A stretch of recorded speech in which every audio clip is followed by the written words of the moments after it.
Good evening, everybody. My name is Jesse, and I am with Exploring by the Seat of Your Pants, the education partner of this amazing Nature Ideas series with the Canadian Museum of Nature.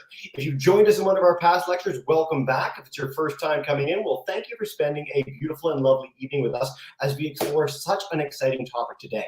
Before we get underway with the specifics of our topic, I do want to note that if you want to check out the whole Nature Ideas series, it is in the link on the bottom of the screen. I'll also make sure all our YouTube viewers get that in the chat in just a second. Just a note for our YouTube viewers as well, that will be your one place, your one-stop shop for sharing comments, questions, where you're joining from around the world. We'd love to hear from you guys, and we're so excited for the Q&A at the end of the broadcast. Now, a special shout out today to the U.S. Embassy. This entire series has been made possible by the U.S. Mission to Canada Public Affairs Grant Program, so a big thank you to them for helping sponsor this incredible series of talks with some of the top experts around the globe. Now, this series has been focused on Arctic research this year. For those who've had the chance to visit the Museum of Nature in Ottawa, they have an incredible Arctic gallery, exhibitions, and so much more. I really encourage you to get there in person if you can. It's one of the most special museum experiences I've ever had personally. I love museums, so I am very biased, but it's a great place to go check out. Now, today we are bringing back a old-timey Nature Ideas person from one of our past programs and a newbie joining us in Alaska today for our special topic. And our special topic of the day is we are going to walk with an Ice Age giant. We are going to explore the life of a woolly mammoth and why it matters for the Arctic today with our two guest speakers. So very briefly, Matthew Willer is going to be joining us a little bit later in the talk, joining from the University of Alaska Fairbanks. But kicking off the afternoon or evening is Dr. Danielle Fraser, and she is the paleobiologist and director of the BD series for species discovery at the Canadian Museum of Nature. Today, she's going to be talking about Ice Age mammoth, these incredible creatures that walked our glaciated north here in Canada and the US for thousands and thousands of years, and the ongoing work of the Museum in Arctic Sciences. So buckle up. I hope you guys are as excited as I am. And without further ado, we are going to dive in today and turn it over to Dr. Fraser. Danny, thank you so much for joining us today, and take us away. Thanks for the introduction, Jesse. I'm glad to be here. And of course, it's always wonderful when I get the chance to regale you all with stories of Arctic science at the Museum of Nature. First, I would like to start with a land acknowledgement. So even though we are meeting on a virtual platform, I acknowledge that today I'm speaking to you from my home on the unceded and unsurrendered territory of the Algonquin Anishinaabe people. It is a privilege to live and work on this land. All land in Canada is Indigenous land. And from coast to coast to coast, I acknowledge the ancestral territory of Inuit, Métis, and First Nations. The Canadian Arctic, or Inuit Nunangat, is the homeland of the Inuit in Canada and is composed of 4 regions: Inuvialuit, Nunavut, Nunavik, and Nunatsiavut, each with their own unique histories and cultures. Oh, I hit the wrong button. Hold on. Something's frozen. There we go. So the Canadian Museum of Nature is our national museum of Canada, and we perform scientific research, curate and archive and conserve Canada's national collections, develop, build, and travel exhibits, and engage with Canadians through our various education and outreach programs. We have expertise ranging from mineralogy and paleobiology, as you'll hear about today, to botany and zoology, and we're especially experts in species discovery. Our species discovery work is supported by the BD Center for Species Discovery, which I direct, which has the goal of positioning the museum as a global leader in the study and of the discovery of species, their evolution, and ecology. At the museum, we're also experts in Arctic science. Our Arctic science, some of which I'm going to talk about today, is supported by the Center for Arctic Knowledge and Exploration, which positions the museum as a global museum leader in Arctic knowledge and exploration. Both centers further seek to position the museum as a leader in natural heritage collection, storage, preservation, digitization, and especially to inspire a love for and protection of nature. And so today I'm going to focus on some of that Arctic science at the CMN. The modern Arctic, as we know, if we've ever had the privilege of traveling or seeing various programs about Arctic biotas, is vast and beautiful, and it has a unique and surprising biodiversity, ranging from mosquito-pollinated plants to large cold-adapted mammals like you're seeing here, like the muskoxen and polar bears. And these ecosystems are comprised of a unique set of organisms, and all of which are adapted to the highly seasonal environments of the North. So these include animals that undergo seasonal changes in their coats, so we can see a few of them here, and plants with a low profile to survive Arctic winds, for example. And Arctic ecosystems are comparatively simple. So fewer species comprise the food chains, and the energy is transferred among fewer species comprise the food chains, and the energy transferred amongst those levels in the food chain is smaller, sort of relative to tropical and temperate ecosystems. Well, what does this mean for Arctic ecosystems?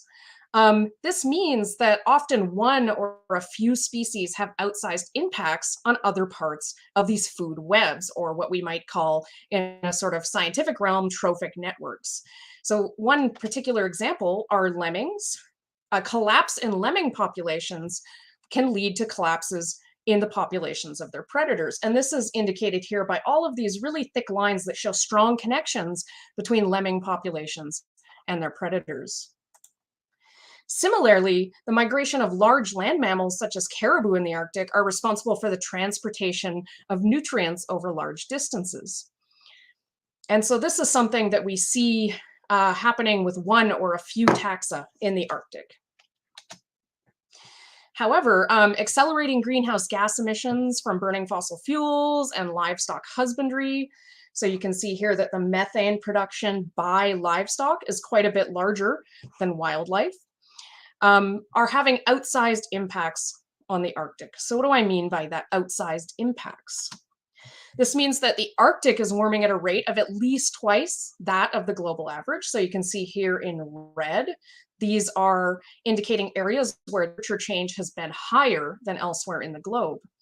And these ecosystems are being impacted at an equally high rate. As a result, there's been a significant loss of Arctic ice and snow cover. And so we can see this here since about the 1960s or 1970s. There's been a relatively steady decline in snow cover and sea ice. And we can see that with these downward trends here through time. The result is what we call a positive feedback loop. So why is this a problem? Well, when there's lots of ice and snow, the sun's rays are reflected away from northern latitudes. So this keeps it nice and cold.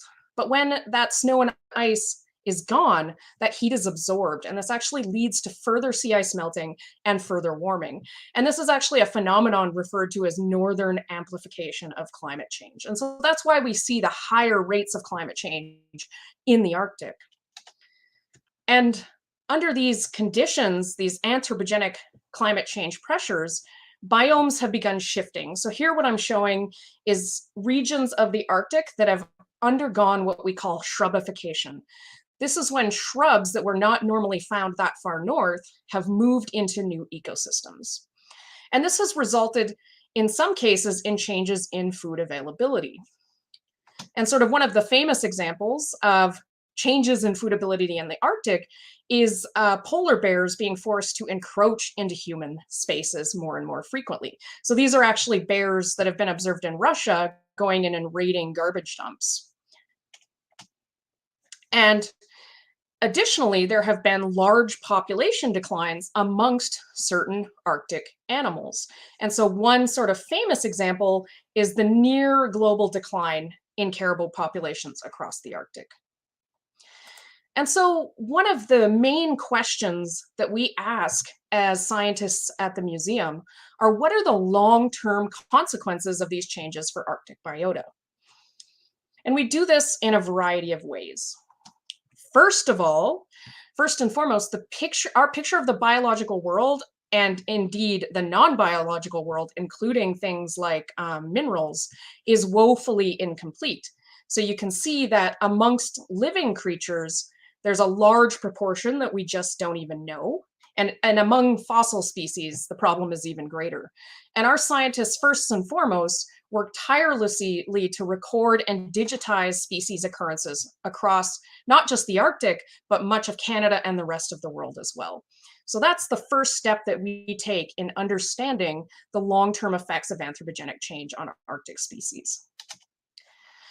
We also answer this big question using a variety of approaches which cover a variety of spatial and temporal scales. So that means different amounts of space and different amounts of time. And so for an example, I'm just using a really simplified plot here with space on the y-axis. It goes everywhere from 10 kilometers to the entirety of Earth. And on the x-axis goes everywhere from, a few years to millions of years. And so researchers at the museum study the impact of climate change and ecosystem change on what we call ecological scales, first and foremost. So this represents years to tens of years and are typically performed on relatively small scales in terms of space. So this can mean individual regions, individual islands. And so a couple of examples include work by museum researchers such as Troy McMullen, who works to uncover where and how many species of lichens are found across the Canadian Arctic. And he's discovered an array of range expansions, contractions, and refugia for these relatively understudied species.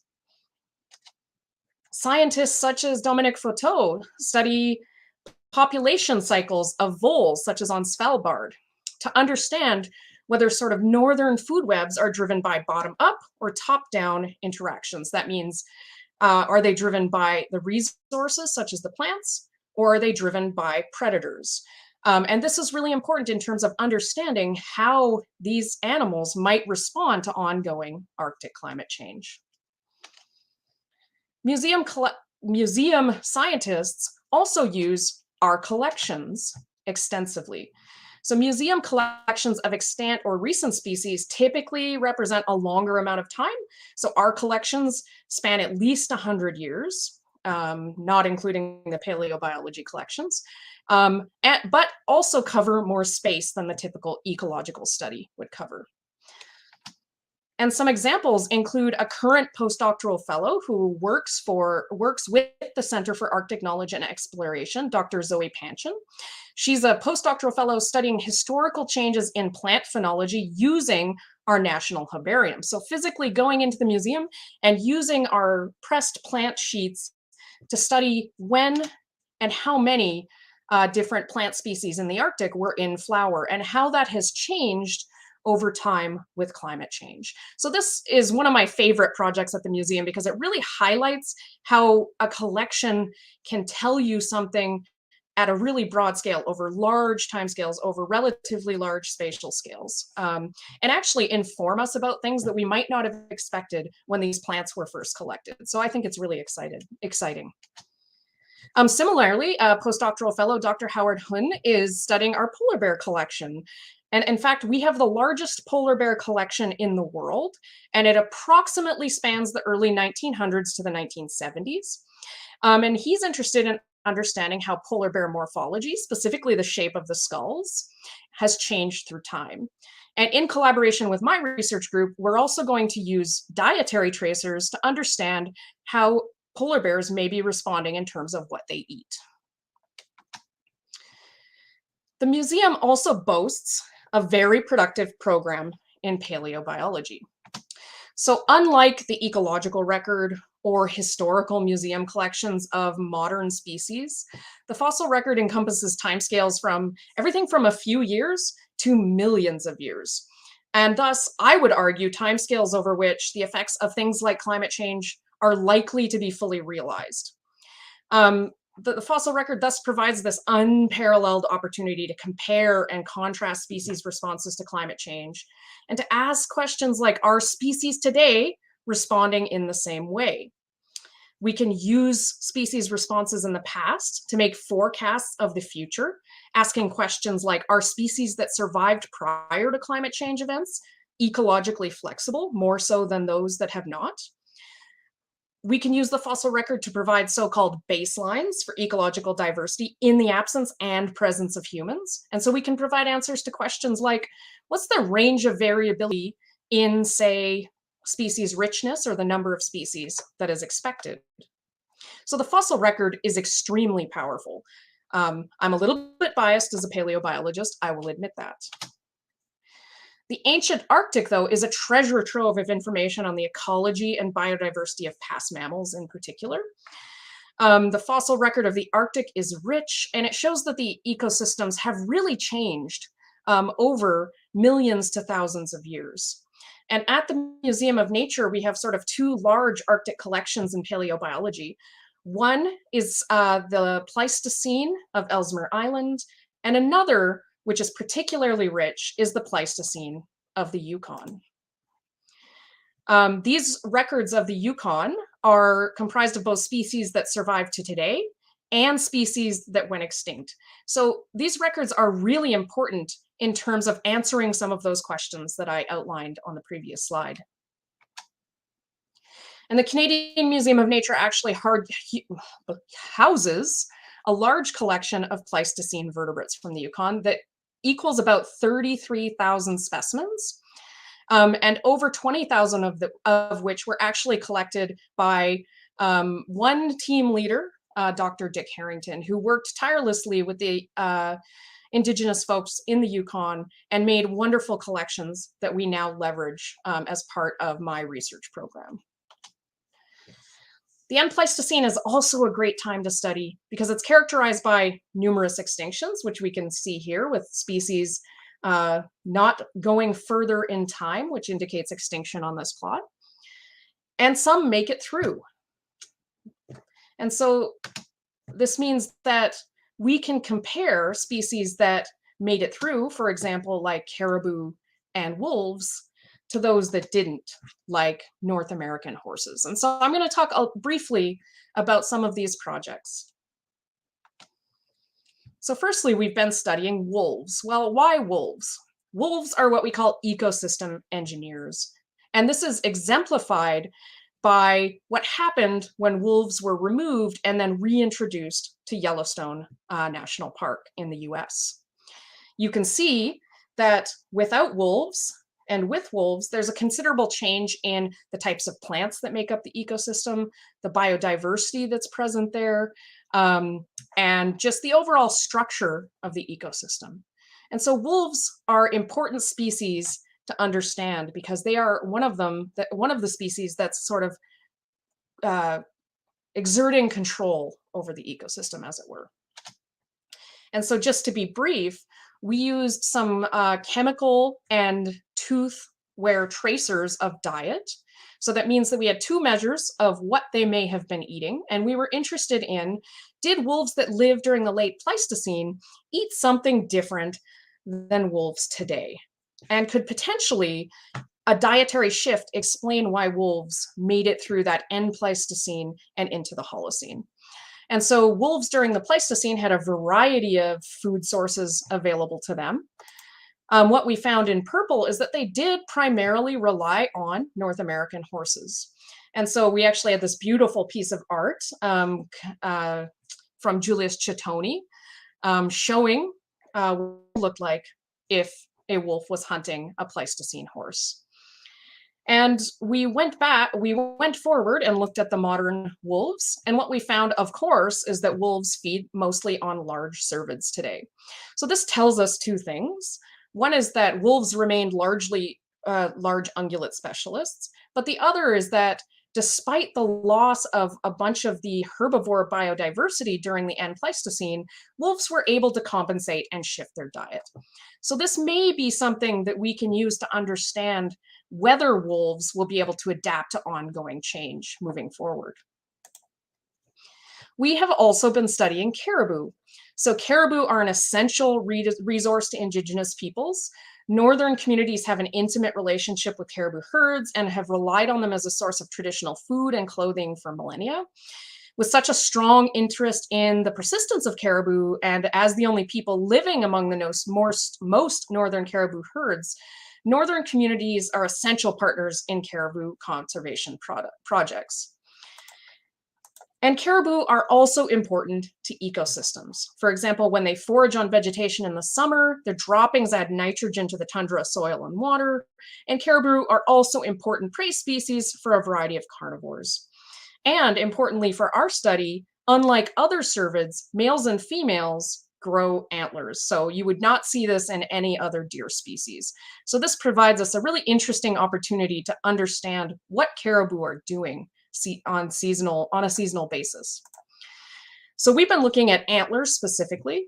And the reason antlers are super interesting is because they grow over the entire season during which many caribou herds undergo both a migration and a dietary shift. And so we can map sort of the times of year onto the antler. We know the base approximately matches March, and then we get various months throughout the different parts of the antler. And by the tip of the antler, the velvet starts to fall off, and you end up with a fully formed antler.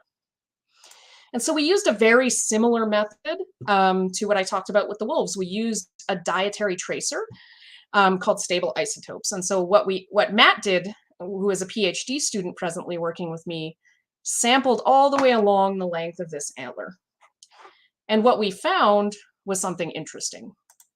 So before I move on too quickly, I'll just say that at the bottom of this plot, it's typically indicates, you're eating plants. At the top, it's often interpreted as sort of more meat eating, sort of being higher in the sort of trophic pyramid. And along the x-axis, it's typically a gradation from what we call C3 plants, so more leafy trees, to grasses, C4 plants. So what we found is that they showed a certain set of values during March, but by August, they had shifted what we call an entire trophic level throughout the growth of that antler. So that means that they went the equivalent of a step as you would if you went from herbivore to being a carnivore. Now, I am not suggesting that caribou became carnivores or become carnivores over their migration and over their seasonal dietary changes. What we do think is happening is that we're getting a shift from woody plants or leafy plants to things like lichen and mushrooms. And this is really great because this tracks what we know about the dietary changes of certain populations of caribou. And so this means that because they lose their antlers in the fall and they fall off and they lay on the landscape, we are potentially developing a non-lethal way to study caribou ecology. And furthermore, coming back to the Pleistocene collections, this will also lay the groundwork for studying the ecology of Pleistocene caribou, which are numerous in our collections at the CMN. And finally, of the three main taxa we're studying of Pleistocene mammals, horses are by far the most common in our collection. You can open up drawers and just see drawers and drawers and drawers of horse parts. But the taxonomy is really unclear. We have representatives of both the stout and stilt-legged varieties. So the stilt-legged being Harrington hippus, and then the stout-legged generally belonging to Equus. But the taxonomy is unclear. Did multiple species coexist? Do they represent sizemorphs of the same species? And if they are separate species, when did the different species occur in the Yukon? And so my PhD student, Zoe Landry, is working to try to resolve these questions. And she's using a really novel combination of approaches.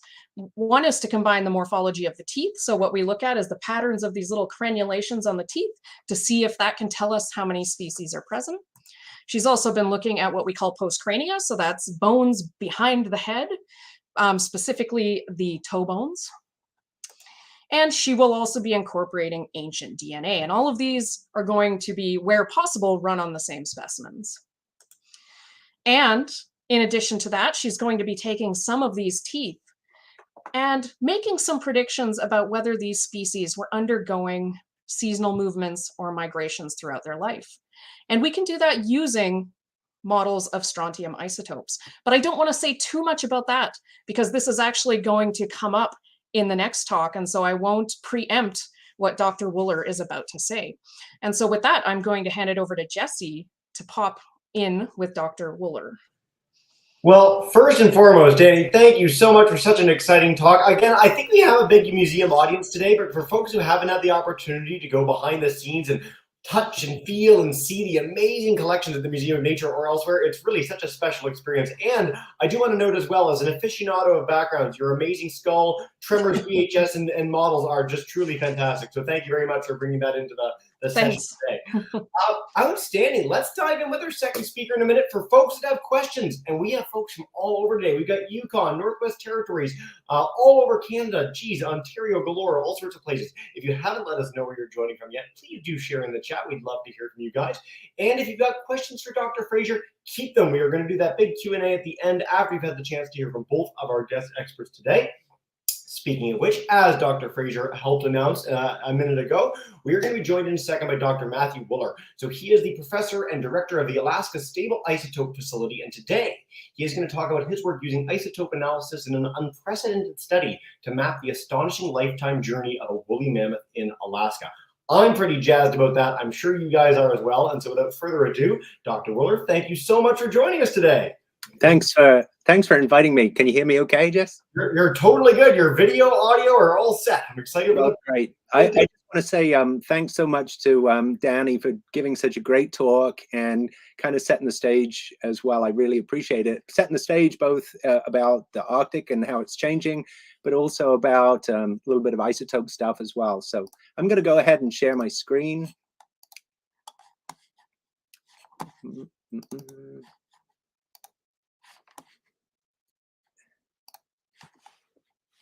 Can you see my slides okay?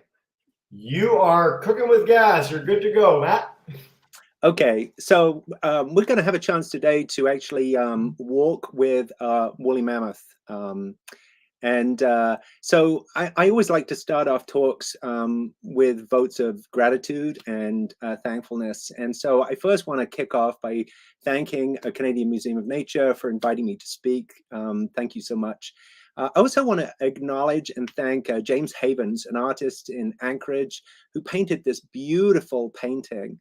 What's really incredible about this painting of this mammoth, it was, we worked with James as we were working on this particular project and this particular mammoth to kind of reconstruct what this mammoth's life might have looked like when it was an adult.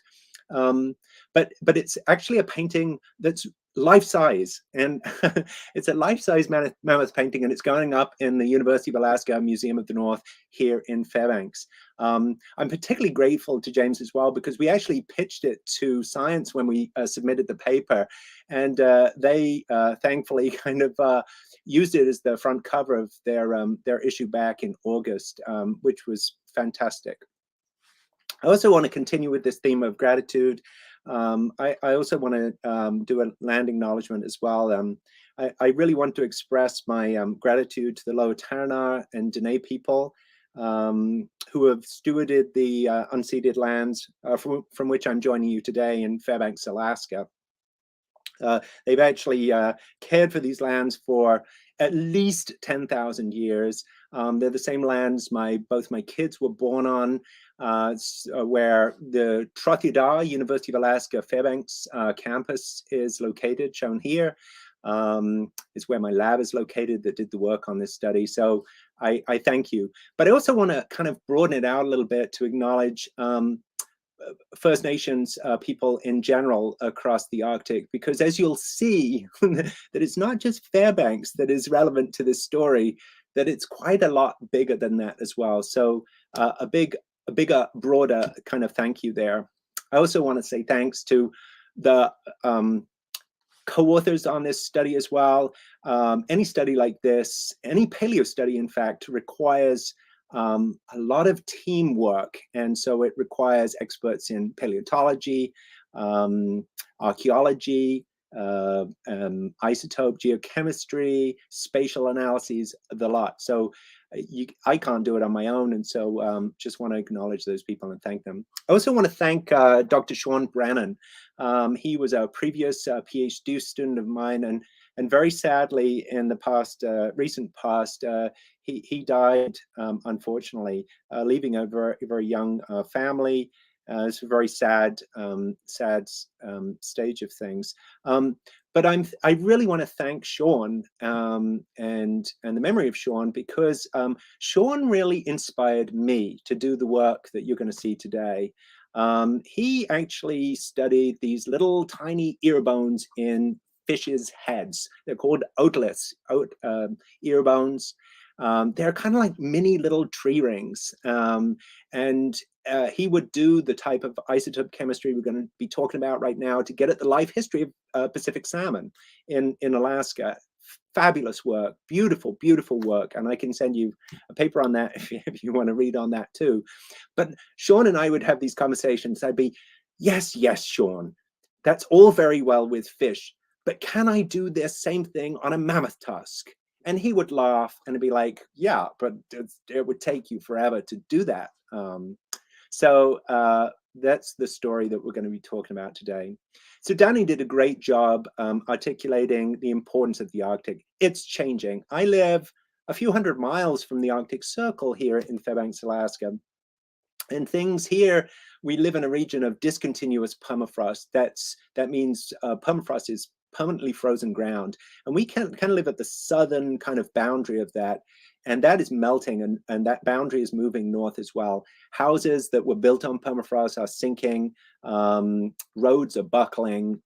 You can see it. I see it on my drive to the university every day as well. But it's also having an impact on a lot of the fauna as well. Danny mentioned polar bears. Well, polar bears are having to adapt or change their behaviors and their movement patterns. Things are really on the move and changing in the Arctic today. Caribou too are having to adapt because rivers are melting out at different times than they have done in the past. And some of these pathways for caribou have been laid down over at least 10,000 years. And so they're getting caught out sometimes. But other parts of our Arctic ecosystem are actually taking advantage of that situation. Moose and beaver are gradually marching north with the expansion of shrubs. And so this is to say that things are on the move in the Arctic. And the consequences could be, if they can't move or can't adapt, that we might be facing extinctions as well. And so the question is, how do we go about studying modern animal movements in the Arctic? Well, I put somewhat easy. I put easy because I don't have to do it. But people, some of the collaborators that I work with at National Park Service and the Alaska Department of Fish and Game attach these things to the necks of caribou, GPS or satellite tracking devices, and are able to track in almost real time where these creatures have gone. And I have a little movie here that's kind of showing you here. So we're starting off in May, and each of these dots is kind of the track of a caribou. So you can see them on the calving grounds there, then moving off the calving grounds, starting to move around the entire range, crossing the Canadian border. So non-recognizing kind of borders there, moving around. Time is ticking by in the top here. And really what I want you to do is keep this image in your mind, because this was a driving force for us. This was our kind of like, hey, could we generate something like this for a mammoth? But of course, we can't attach a satellite tracking device to a mammoth. So it's a little bit harder when we come to studying the movement patterns, long-term movement patterns of even caribou that existed a few hundred years ago. We don't have that type of technology. So it's isotopes to the rescue, and that's what we're going to talk about. And I'm not going to bore you witless with an introduction on isotope ecology. I'm just going to give you the bare bones of what you need to know. It's pretty simple. Our world is made of elements. That includes you and me and the trees outside my room here. They include elements like strontium, oxygen, carbon, and nitrogen. No, not rocket science so far. And many of these elements have isotopes. So what's an isotope? Well, isotopes are exactly the same element, strontium and strontium, but they just have a slightly different mass. There's still strontium, or there's still oxygen and oxygen, but that mass difference gives us a heavy type of strontium and a light type of strontium. And it turns out that food and drink and our environment have different amounts of these different isotopes. And these can be thought of as stable isotopes. These are not harmful isotopes. They are stable over time as well. And so they form what's called kind of isotope fingerprints or chemical signatures in the food and drink that we consume. And you are what you eat, but you're also where you eat as well. and drink. And that affects our hair, if you have some, our teeth, our nails, our bones. In fact, every part and piece of us has isotopes in it, and some of those things even will survive off into the fossil record. So I love this image from the Yukon Beringia Interpretive Center. This is basically the reconstruction of what things would have looked like out my window 20,000 years ago here in Fairbanks, Alaska. And we have those horses that Danny was talking about. We have bison, steppe bison off in the background there. And of course, our main protagonist here today, this mammoth.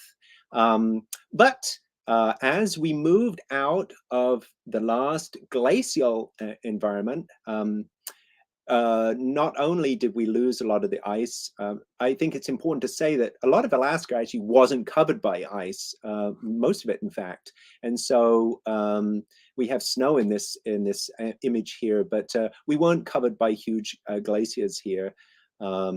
But as we came out of the last glaciation about 10,000 years ago, a number of these big fauna, these big animals, megafauna, went extinct. And this has been a real detective story for hundreds of years, actually, trying to figure out why these things went extinct.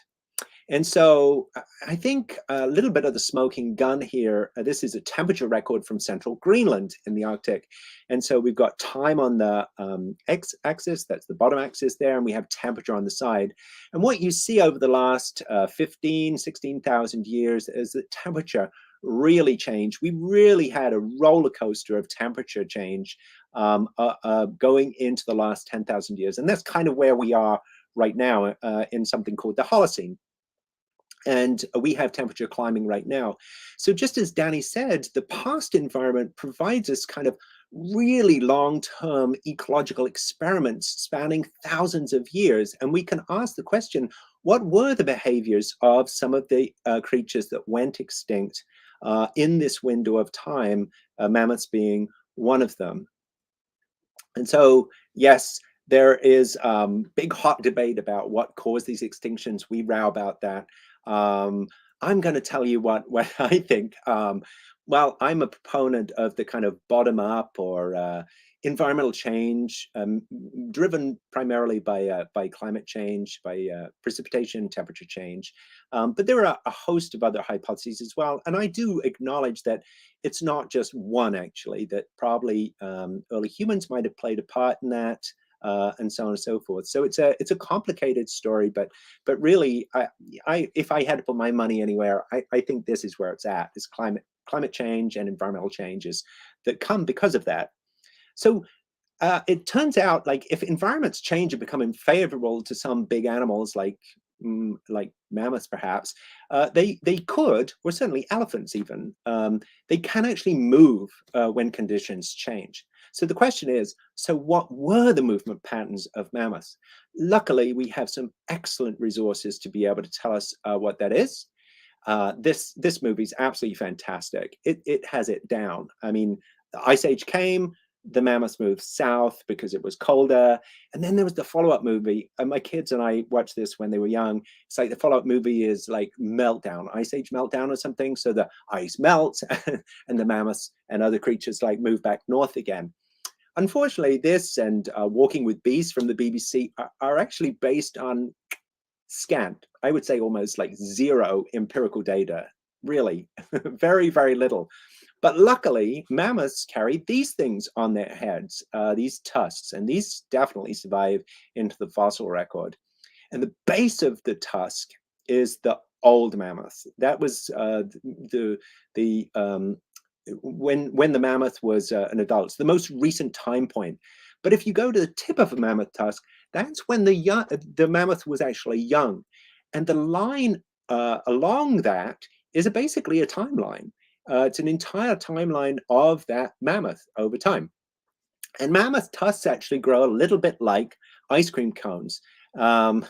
So if you can imagine this, take one of these ice cream cones, and you're going to grow a new layer by taking one ice cream cone and shoving it right inside the bottom of this stack of cones, and that's kind of pushing this tusk out of the head. And what's amazing about this is a little new piece of that tusk is being painted on, is mineralizing inside that cone at the bottom there every day. There's a daily band, and if you zoom in close enough, you can actually see daily incremental lines, which is absolutely remarkable. And you can see those if you cut that mammoth tusk in half lengthwise. And I've stained this section of a mammoth tusk. I actually have that same piece sat right here in my office. And I can show you that in a minute, actually. But these are stained blue. So these are the kind of incremental lines that you kind of like seeing there, which are really very beautiful. And along that line is the timeline. And we can measure something called strontium isotopes, which is one of the isotopes that I mentioned earlier, and Danny kind of mentioned as well. So why strontium isotopes? Well, because we have a fantastic map of strontium isotopes for Alaska. And in fact, Clement Battier at the University of Ottawa and I have been working together on creating this map with Juliet Funk, who was a PhD student of mine who created this map, collaborating with Clement as well. And there's actually a global map of how strontium varies. And so strontium isotopes, so the different colors represent very, very distinctly different strontium isotopes. In Alaska, we live in almost one of the most diverse strontium isotope landscapes on the planet, which is remarkable. And it is driven, these different colors are driven by the geological, the rock varieties that are present in Alaska. We have a very diverse geological setting in Alaska, and that translates into different isotope values of those rocks. And that's how we get this map here. So the way that Juliet created this, recognizing that mammoths don't eat rocks, is that she measured the strontium isotopes in little voles from all over Alaska. And I liked it. These are the vole teeth on the left-hand side here. And I like to think of these as like mini mammoth tusks. So she's measuring the strontium isotopes in these creatures because they don't move around a lot. They are little mini citizen scientists sampling the local environment. And so you can see all those values, those little locations, those little voles in the map there. Those are the strontium isotopes of those voles across Alaska. And they vary very in a very diverse kind of like way. And we can model that and create the map that I just showed you there and is shown here as well. And so why would strontium isotopes change in a mammoth with movement? Because as I said, like mammoths don't eat rocks. But if we imagine the rock types as these different colors and being different isotope values as well, they have these different colors, different isotope values. Well, that influences the overlying soil and gives them a similar kind of like signature in the overlying soil. Well, that actually shapes the strontium isotope composition of the plants. So you saw those plants change, and you saw the mammoth here change color as well. The mammoths become yellow. But as the mammoth moves across this landscape, consuming these grasses of different strontium isotope values, the strontium isotopes in the mammoth are going to change as well, and eventually it's going to become red as it moves off into this location as well. And that sequence as it moves across that landscape is reflected in the tusk as well, in this timeline that we've just talked about. So let's just create some hypotheses. So hypotheses are just basically guesses about what we might expect to see in a mammoth tusk, recognizing that what we have to go off of is Ice Age the movie. So that definitely had them moving around. But I guess it's like feasible that mammoths actually didn't move, in which case, if you measure the strontium isotopes along the tusk like this, these little dots in the bottom, you'd actually see a flat line. Well, it's probably unlikely, but we have to put it out there. Alternatively, you might see some pattern like this, like a seasonal migration. So it would show up as this very regular up, down kind of sequence. You could also have a mammoth that just didn't abide by that and just was at his own or her own kind of will and just decide to move wherever it perhaps looked greener on the other side. So might just kind of meander around. We might call this a dispersal type of movement as well. And we can create a number of different kind of combinations of these as well. So with these guesses in mind, we actually started the project by going tusk shopping. So this was like where we went into the University of Alaska Museum of the North. This is Dr. Pat Druckenmiller, collaborator on the project and good friend of mine, actually a neighbor, just lives down the street from me. We went looking for a tusk to use for this study, this first study.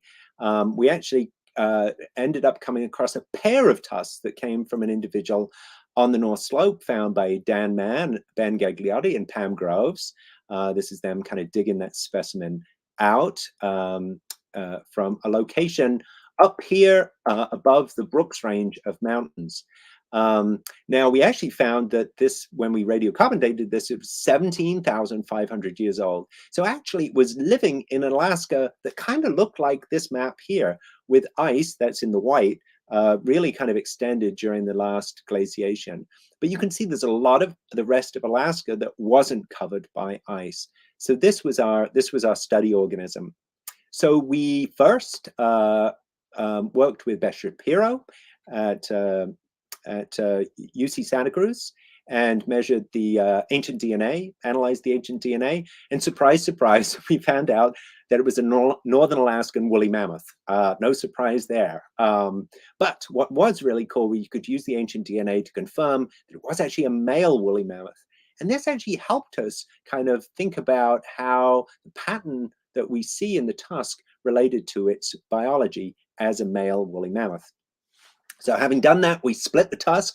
It took us an entire day, 6 people, and the biggest bandsaw you've ever seen in your life, and was really kind of tricky to do that. And so we kind of sectioned this, cut it along its length.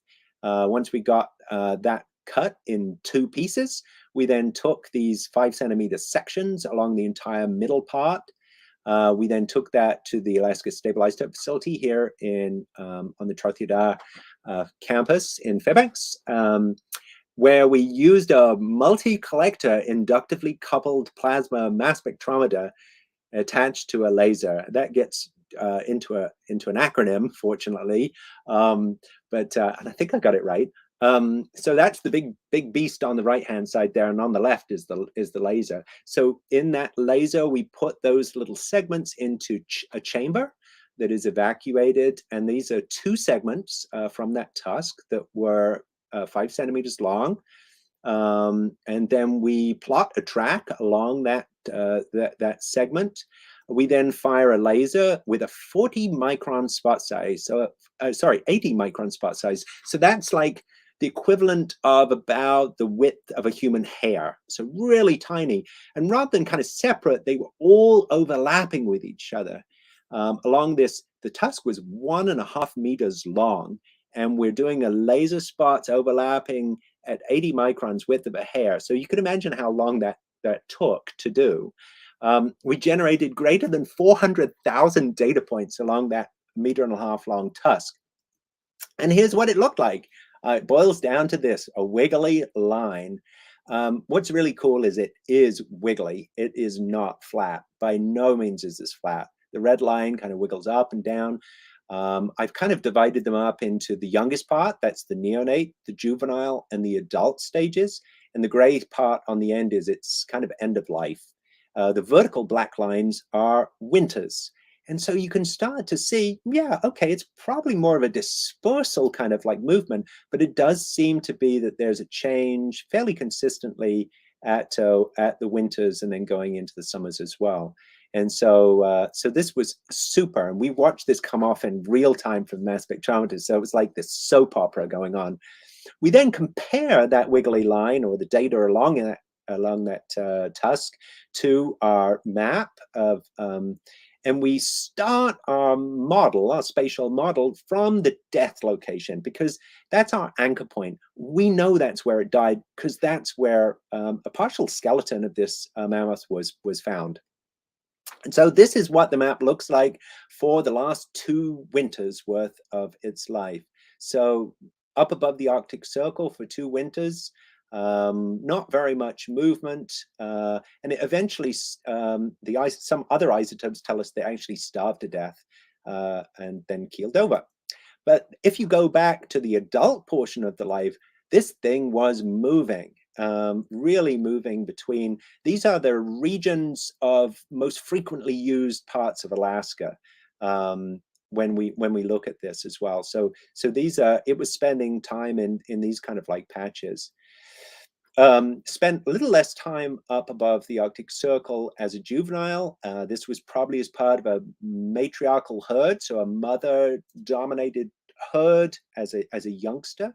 We're taking that as an analog from some elephant populations and their biology.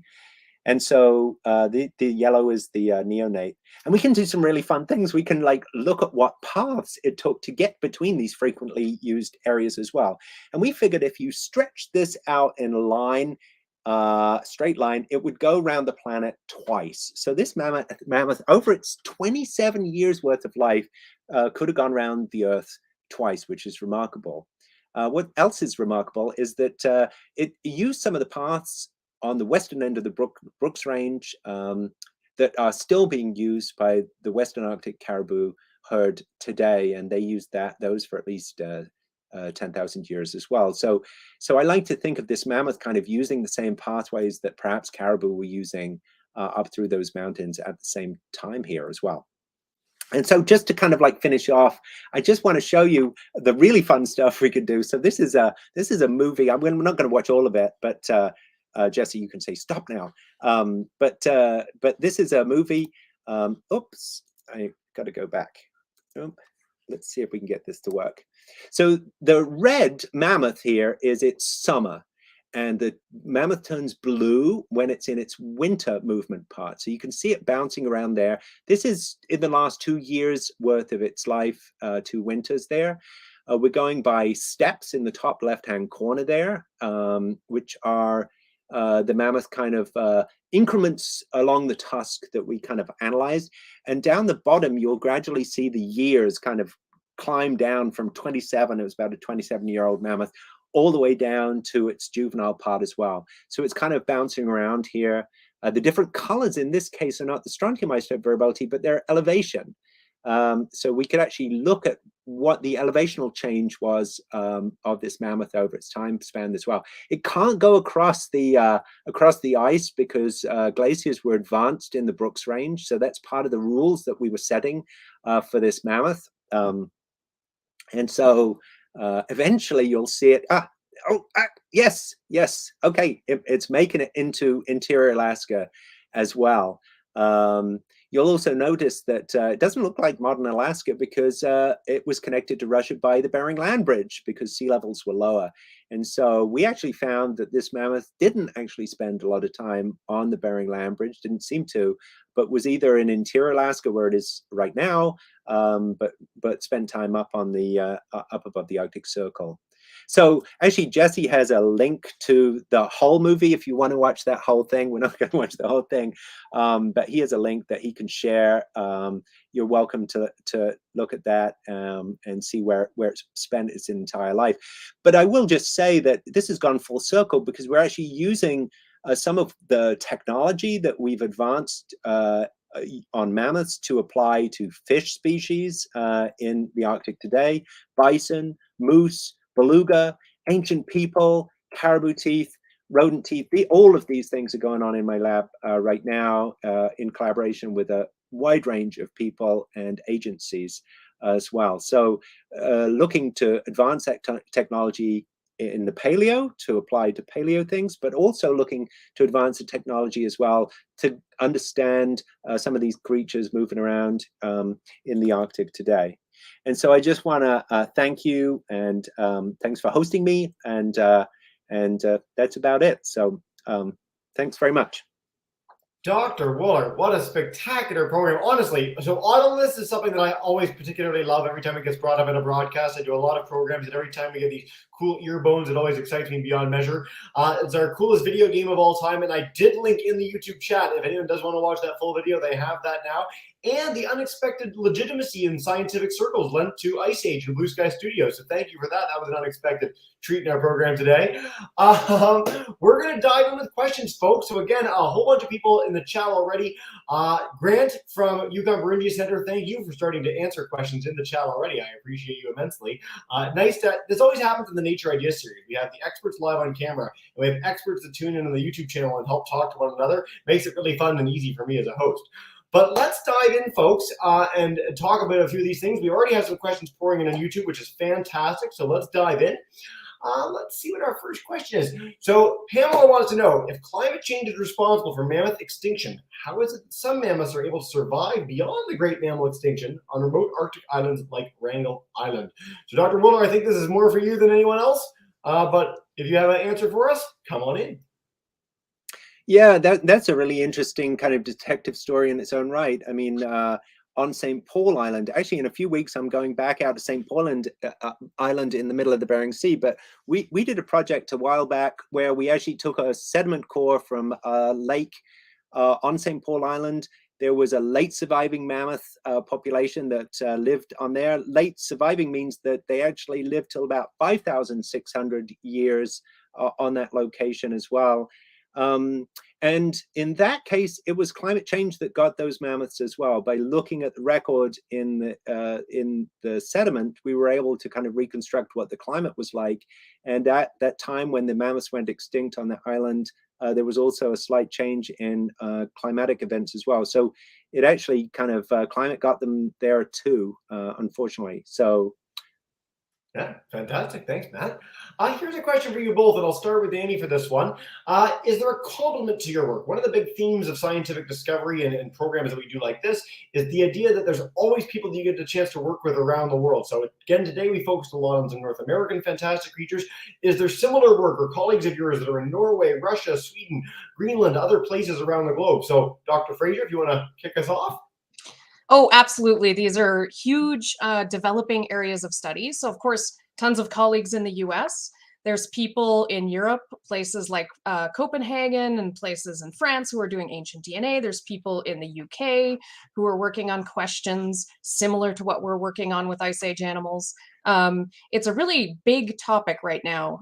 People are really coming to understand how much we can learn from these creatures. And as technologies have developed, such as what Dr. Willer just talked about, we are just able to learn more and more.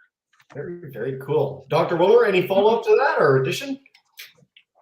No, I think Danny's got it. I mean, the fun thing about paleoscience in particular is the reaching out and the collaboration between people. You can't do it all. I mean, you work with beetle experts, you work with kind of mammoth experts, you work with, you know, it gives you the chance to kind of team up with people. You kind of have to do it. So that's the fun part of paleoscience. It's the fun part of all science. That it's, you know, you do such an effort to get a PhD. You take such a long time to get there. We work with like kids in a lot of our programs, and telling a grade 6 student, "Wow, you've got like 15 years of school ahead of you," is daunting. But you end up in this position where you get to do something where you are clearly so wildly passionate about the work that you do, and you get to collaborate with amazing people and go to cool islands like Matt's heading off to. So that's pretty fun. Great questions coming in the chat. There's so many. This is great. Let's see. So Grant wants to know, we had a question about this earlier from one of our other YouTube viewers.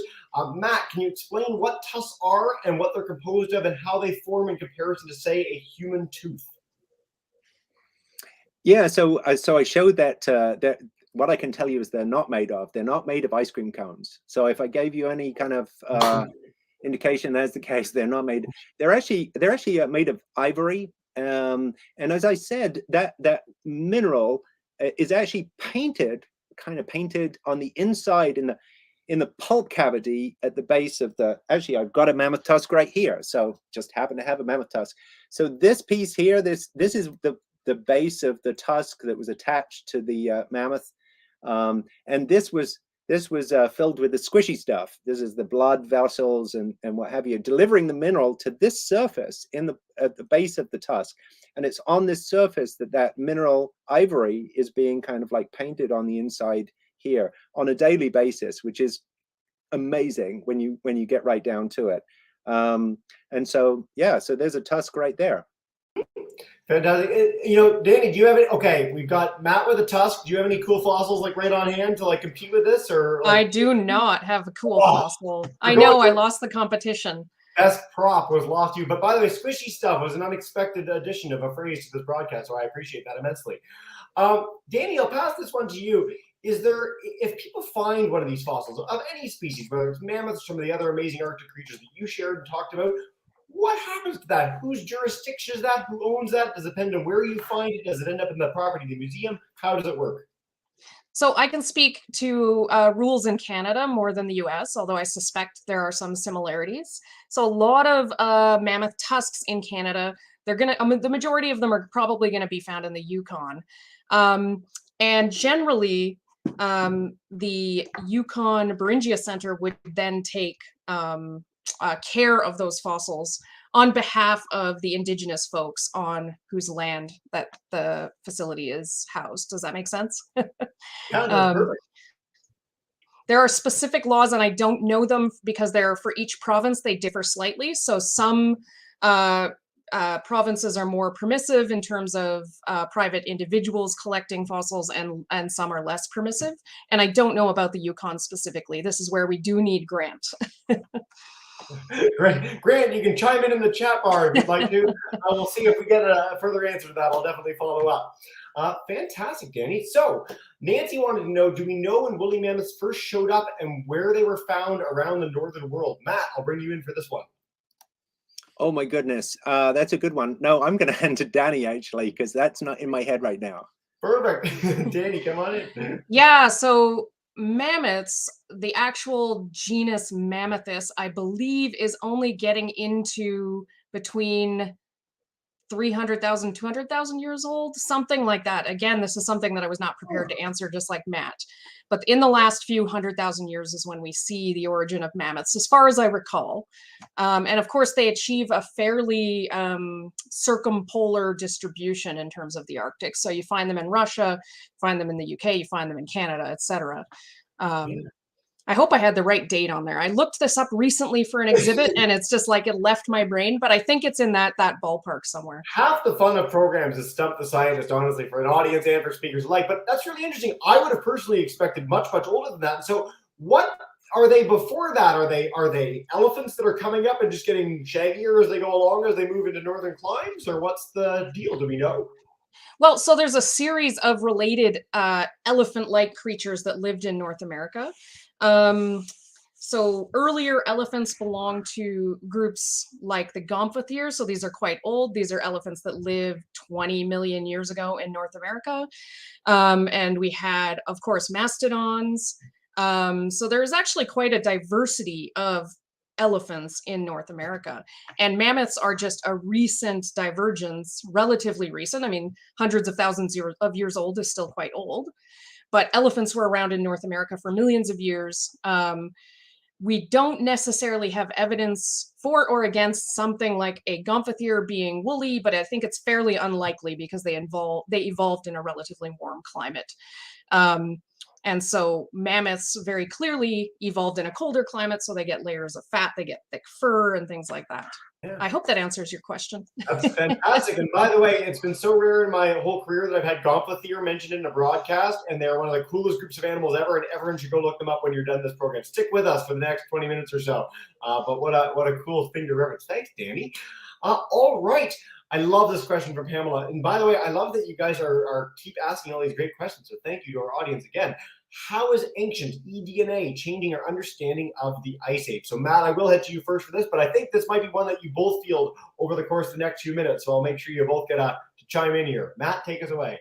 You know, the field is game changing, absolutely game changing. I mean, it's remarkable, rapidly advancing, as is the isotope technology as well. So the laser ablation that I showed as well is kind of game-changing technology. Ancient DNA is exactly the same as well.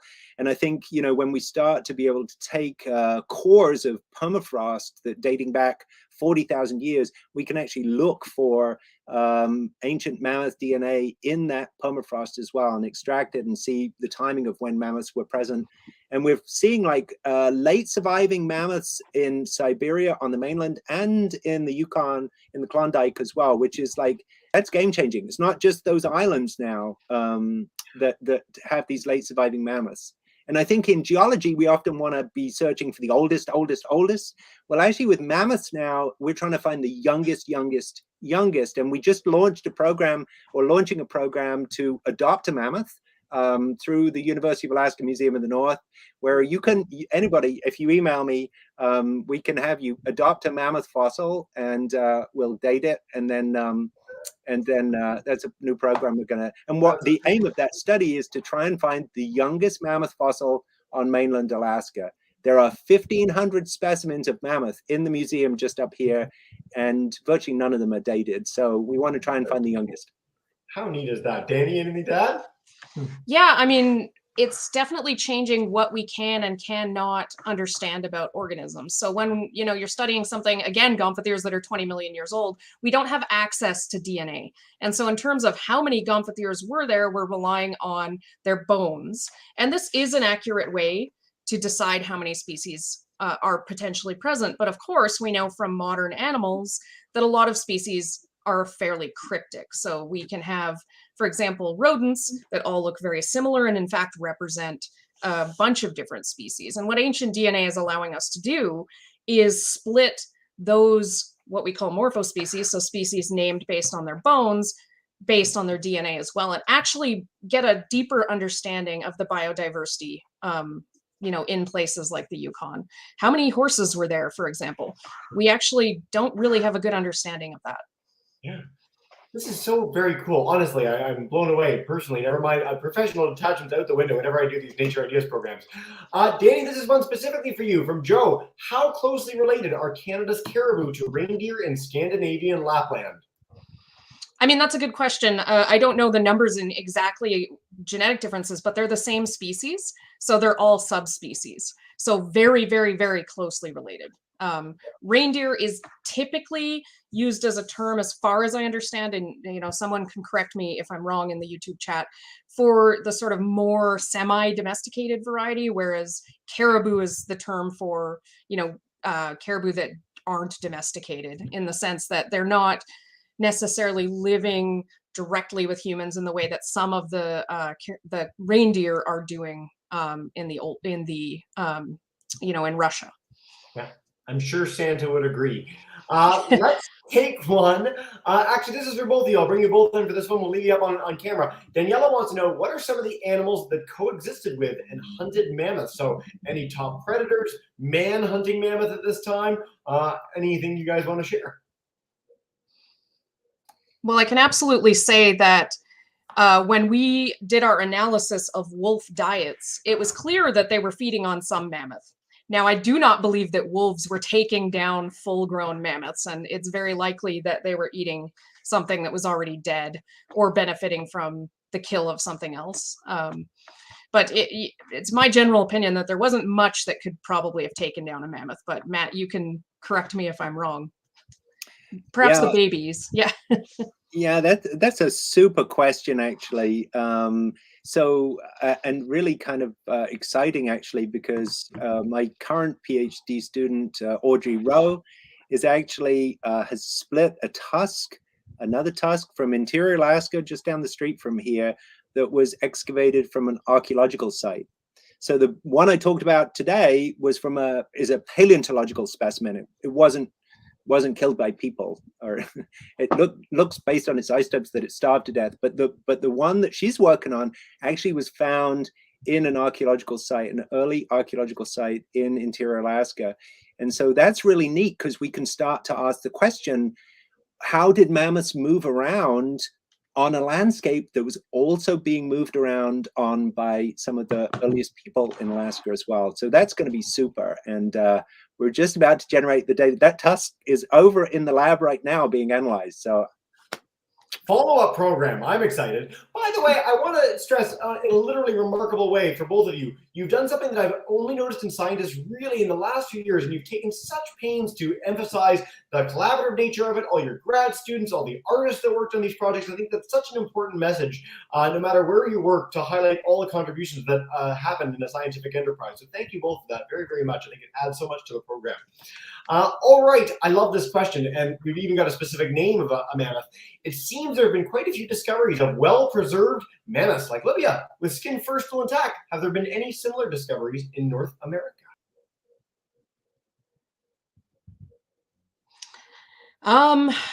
Good question. That's something that I'm not certain of, whether we have some mammoth mummies. No, I think there is one baby mammoth, isn't there, if I'm correct? Yeah, there yeah. is. There's a replica of it in the Fairbanks airport, actually, which is really really kind of amazing. So it is, yeah, it's a small mammoth. But you know, there are other mummies as well that not of mammoths, but one of the most famous is Blue Babe, which is a steppe bison that's at the University of Alaska Museum of the North here. It's just immaculately preserved mammoth, and of course folk science lore is that it was so well preserved that they actually carved off steaks and ate steaks of this very very old bison as well. So there is the potential. We just haven't come across as many as that you see in Siberia for various reasons. Mm-hmm.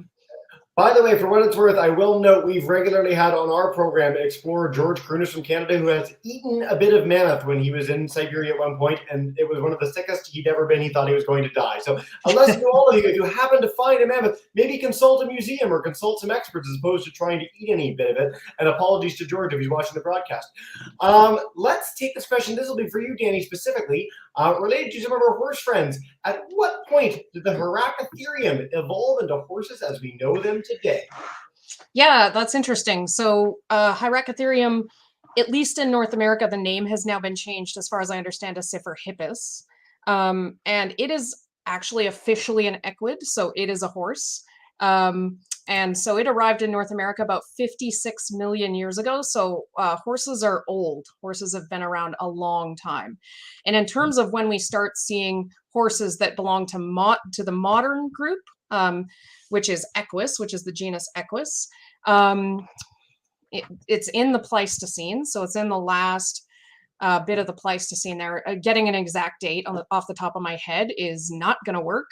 But definitely, we've had horses for 56 million years. There was diversity of horses throughout the Cenozoic. In fact, there's something like 200 species of horses throughout the Cenozoic of North America. So throughout that last 56 million years.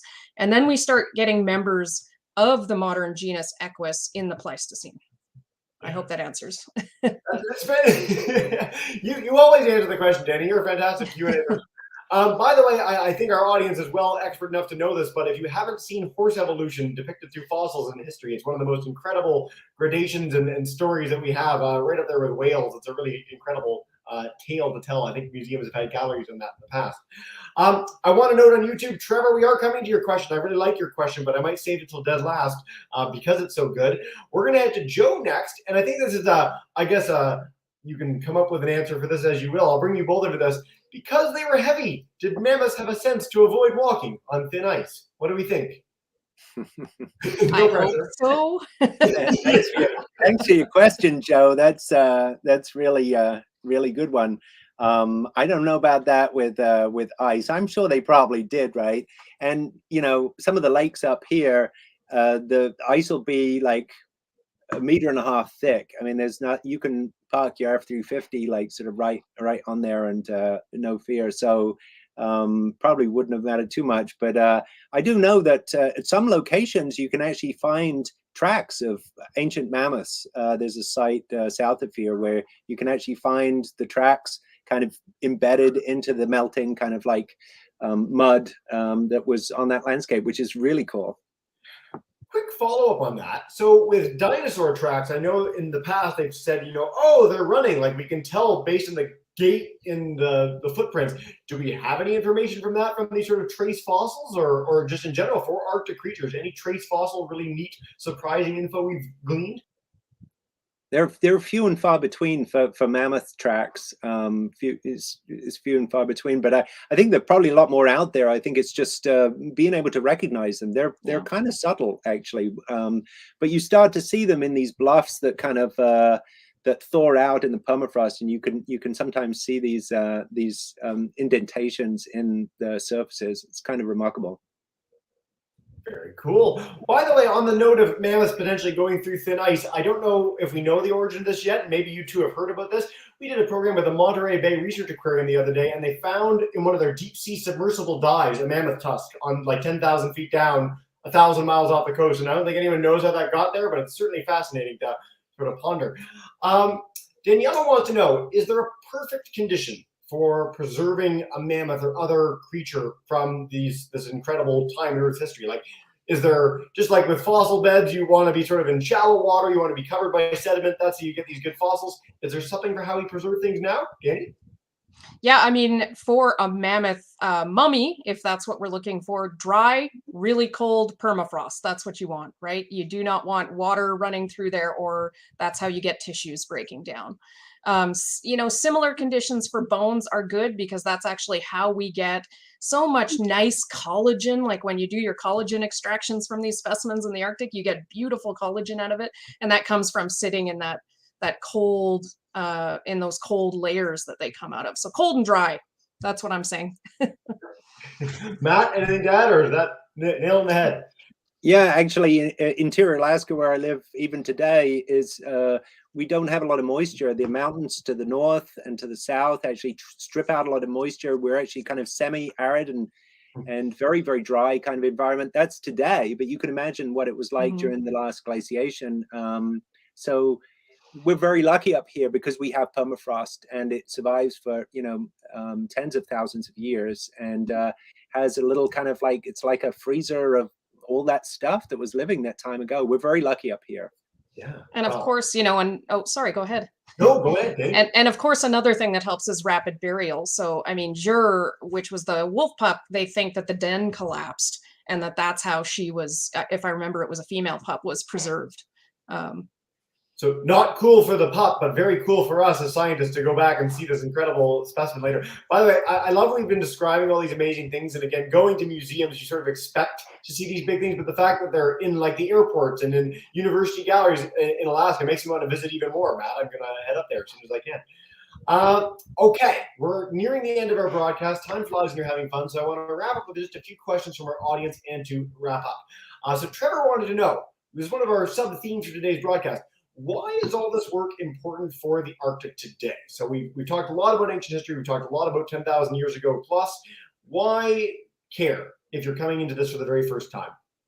Whoever wants to start, well, I think Danny kind of like flagged it in the lineup in her talk, is that even that GPS collar data, the satellite tracking data, for caribou, that's only given us a window of like the very recent past, the last decade perhaps, of the movement patterns of caribou. If you want to like understand how caribou or even some of the extinct creatures like moved around, you have to go paleo, right? So you have to do that. And what Danny kind of pointed out is that there are kind of natural ecological experiments like warming temperature that have occurred in the past that allow us to kind of like see how the Arctic behaved during those past warming conditions as well, and what happened. And so that gives us kind of a frame for what we might be facing as we go into a very rapid warming in the Arctic today. Mm-hmm. Yeah, and I echo what Matt said. That it was touched on in my talk. It's a source of data that we cannot get elsewhere. You cannot get the type of comparative data like we did with wolves 40,000 years ago to modern wolves without the fossil record. And because organisms change and populations change, we need that longer record to understand what's normal, what's abnormal, and to sort of square away, what to expect moving on into the future. Yep. Speaking of the future, I love this question from Nancy. I was going to share a different one, but I really like this one to sort of almost wrap us up.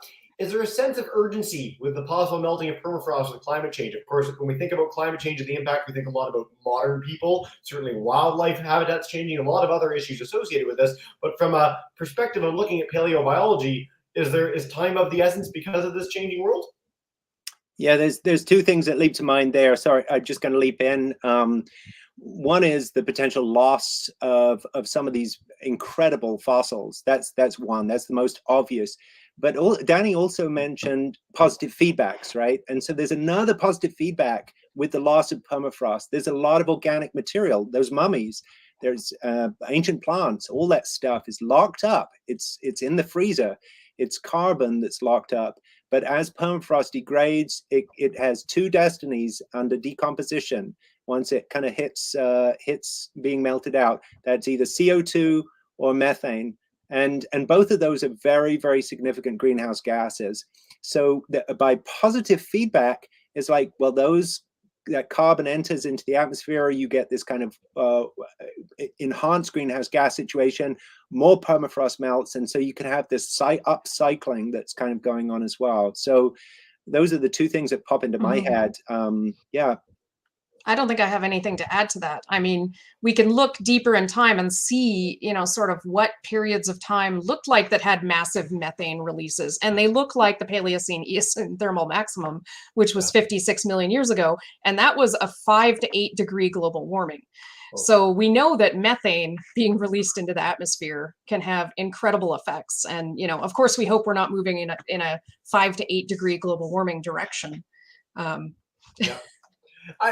Again, almost every scientific talk, no matter what topic you start with, ends up on climate change and the impacts at this point. And I really appreciate Nancy for sharing that question. It can sound a little dire sometimes, but I think it's really important to emphasize the many ways in which it's really important that we get our act together and work to protect the Arctic and the rest of the planet from our own sort of mess, so to speak.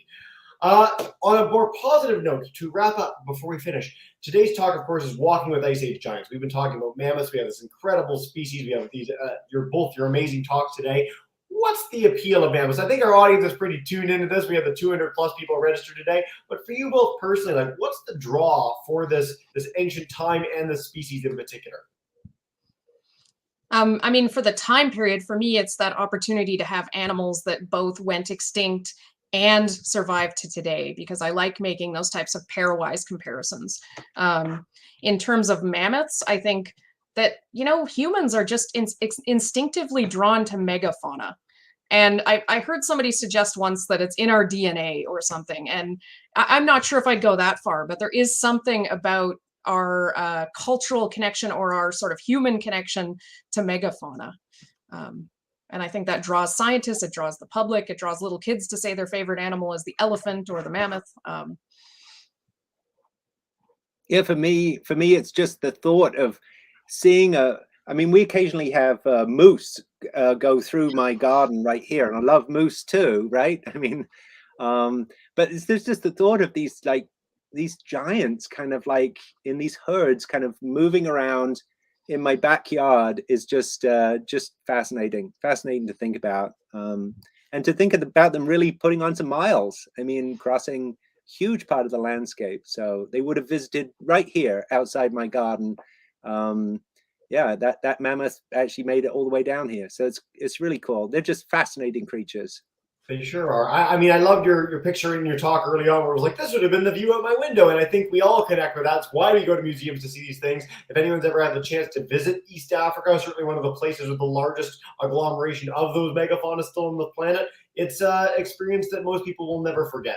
And so I love that we've had the chance to talk about this incredible species, this incredible time that really does have a big impact on people living today, with you both. So Dr. Fraser, Dr. Wohler, thank you so much for joining us.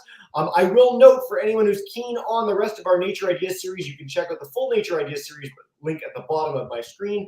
And on June 7th, our next talk with Dr. Jackie Dawson from ArcticNet and Dr. Kristen Holzman from NOAA. I hope you get the chance to do that. It's on Arctic Oceans. A nice compliment to our mammoth thing today, especially if they do fall through that thin ice, as we talked about a little bit earlier.